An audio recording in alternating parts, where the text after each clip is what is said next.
السلام علیکم ورحمۃ اللہ وبرکاتہ۔ میں محمد ریحان ندیم الحنفی۔ آج کا موضوع توحید ہے۔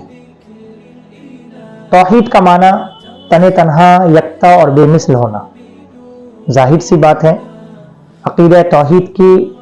اسلام میں سب سے زیادہ اہمیت ہے، اور اسلام جو دیگر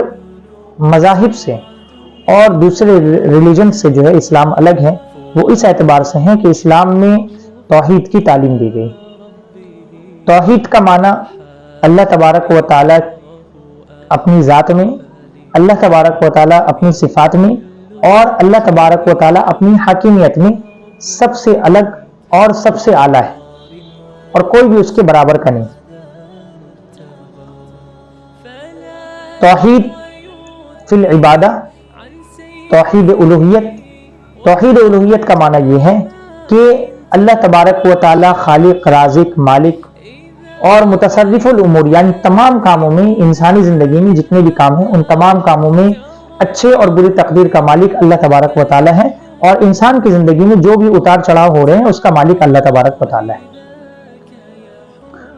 اسی طریقے سے عبادت کے معاملے میں توحید کی جو بھی جس قسم کی بھی عبادت ہوگی وہ محض اللہ تبارک و تعالی کے لیے کی جائے گی، اور اللہ کے غیر کے لیے کسی بھی اعتبار سے کوئی عبادت نہیں کی جائے گی۔ ظاہر سی بات ہے، ہم مسلمان ہیں،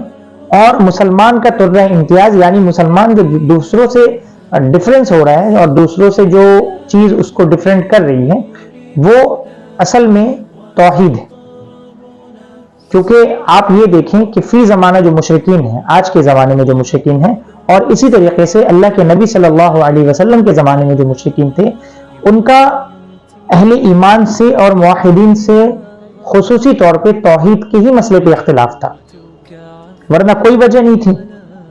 ابو جہل اللہ کے نبی صلی اللہ علیہ وسلم کے پاس آیا اور اس نے آ کر کہا کہ اے محمد بن عبداللہ صلی اللہ علیہ وسلم، آپ ایسا کریں کہ ایک دن ہم آپ کے رب کی عبادت کرتے ہیں، ایک دن آپ ہمارے رب کی عبادت کریں، ایک دن یا پھر 6 مہینے ہم آپ کے رب کی عبادت کرتے ہیں، 6 مہینے آپ ہمارے رب کی عبادت کریں۔ اللہ تبارک و تعالیٰ نے قرآن مجید میں آیت نازل فرما دی، قل یا ایھا الکافرون، اے نبی صلی اللہ علیہ وسلم آپ فرما دیں اے کافرو، لا اعبد ما تعبدون، میں اس کی عبادت نہیں کروں گا جس کی تم عبادت کرتے ہو۔ یہ صاف صاف اللہ تبارک و تعالیٰ نے قرآن مجید میں نبی علیہ الصلوۃ والسلام کی زبان مبارکہ سے کہلوا دیا۔ اب آپ آ جائیں کہ فی زمانہ اور اللہ کے نبی صلی اللہ علیہ وسلم کے زمانے میں جو مشرکین تھے، ان کا اللہ کے نبی صلی اللہ علیہ وسلم سے اصل جو معاملہ اور اصل جو اختلاف تھا وہ مسئلہ توحید پہ تھا۔ مشرکین مکہ اللہ کے نبی صلی اللہ علیہ وسلم کے سامنے اس بات کی انکاری نہیں تھے، وہ یہ نہیں کہتے تھے کہ ہم اللہ تبارک و تعالیٰ کی عبادت نہیں کرتے، وہ تو کہتے تھے کہ ہم اللہ تبارک و تعالیٰ کی عبادت کرتے ہیں، لیکن یہ جو 360 بت ہیں، کسی کا نام لات، کسی کا نام حبل، کسی کا نام عزا، کسی کا نام منات، یہ جو 360 بت تھے، وہ یہ کہتے ہیں کہ ہم ان بتوں کو اللہ تبارک و تعالیٰ تک پہنچنے کا ذریعہ سمجھتے ہیں۔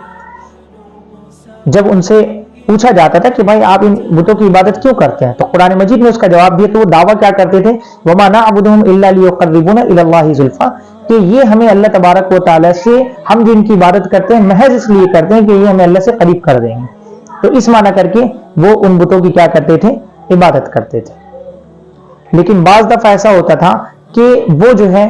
جب کشتیوں میں سفر کرتے تھے، بالخصوص عرب کے جو مشرکین تھے، تو ان کو چونکہ وہ صحرائی لوگ تھے، ریگستانوں میں رہنے والے لوگ تھے، صحرائی تو نہیں، ریگستانی علاقوں میں رہنے والے لوگ تھے، تو وہ جو ہے وہاں پر جب کشتیوں میں سفر ان کو بڑا ڈر لگتا تھا، تو وہاں پر وہ خالص اللہ تبارک و تعالیٰ کو پکارتے تھے، جیسا کہ اللہ نے قرآن مجید میں فرمایا فَإِذَا رَكِبُوا فِي الْفُلْكِ دَعَوُا اللَّهَ مُخْلِصِينَ لَهُ الدِّينَ، کہ جب مشرکین کشتیوں میں سوار ہوتے ہیں تو اللہ تبارک و تعالیٰ کو انتہائی اخلاص سے اس کی دین کے لیے پکارتے ہیں۔ فَلَمَّا نَجَّاهُمْ إِلَى الْبَرِّ، پھر جب اللہ تبارک و تعالیٰ ان کو کشتی یہ خشکی میں نجات دے دیتے تھے، اللہ فرماتے جب ہم ان کو خشکی میں نجات دیتے اذا هم یشرکون، پھر سے وہ شرک کرنے لگ جاتے تھے۔ تو ان کی حالت یہ تھی کہ جب وہ سمندروں میں رہتے تھے تو وہاں پر خالص اللہ کو پکارتے تھے۔ فی زمانہ آج کے زمانے میں جو مشرکین ہیں، آپ ان کے حالت کو بھی دیکھیں گے، ان کے بھی حالات ایسے ہی ہیں۔ وہ آخری وقت میں آ کر یہ کہتے ہیں کہ ارے اب تو اللہ تبارک، اب جو ہے وہ یہ کہتے ہیں کہ اب تو اوپر والا ہی کام بنائے گا۔ تو انڈائریکٹلی اپنی لاشعور میں وہ اللہ کی وحدانیت کا اقرار کر رہے ہیں۔ لیکن ظاہر سی بات ہے، توحید چند سیکنڈ، چند منٹ یا چند دن یا چند سالوں کا نام نہیں ہے۔ توحید کا مطلب یہ ہے کہ بندہ ہر وقت، ہر جگہ، ہر حال میں اس بات کا اقرار کرے کہ میرا مالک، میرا خالق، میرا رازق اور میرے ہر اچھے اور برے کام میں اور میرے جتنے بھی قوانین ہیں دنیاوی اعتبار سے، ان سب میں اللہ تبارک و تعالیٰ بزرگ اور برتر ہے، اور تمام تر چیزوں میں اللہ تبارک و تعالیٰ ہی ہے اور اس کے علاوہ کوئی ذات نہیں ہے۔ اس کا معنی توحید ہے۔ موٹی سی بات اور خلاصہ یہ بات سمجھ میں آئی کہ توحید اللہ تبارک و تعالیٰ کی عبادت میں، کسی کو اللہ تبارک و تعالیٰ عبادت میں تن تنہا، اللہ تبارک و تعالیٰ صفت ربوبیت میں یعنی لوگوں کو پالنے میں، اولاد دینے میں، روزی دینے میں، ان سب میں بھی تن تنہا، اور اسی طریقے سے اللہ تبارک و تعالیٰ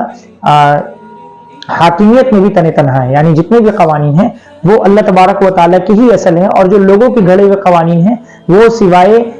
چھلاوہ کے اور اسی طریقے سے بیکار اور فضول کے اور کچھ نہیں ہے۔ اصل جو قانون ہے وہ اللہ اور اس کے نبی صلی اللہ تعالیٰ علیہ وسلم کا قانون ہے۔ اس کے علاوہ جتنی بھی قوانین ہیں وہ سب کے سب جوتوں کے تلے ہیں، اور وہ سب جاہلیت کے قوانین، لہٰذا اس کا کوئی اعتبار نہیں ہوگا۔ السلام علیکم ورحمۃ اللہ۔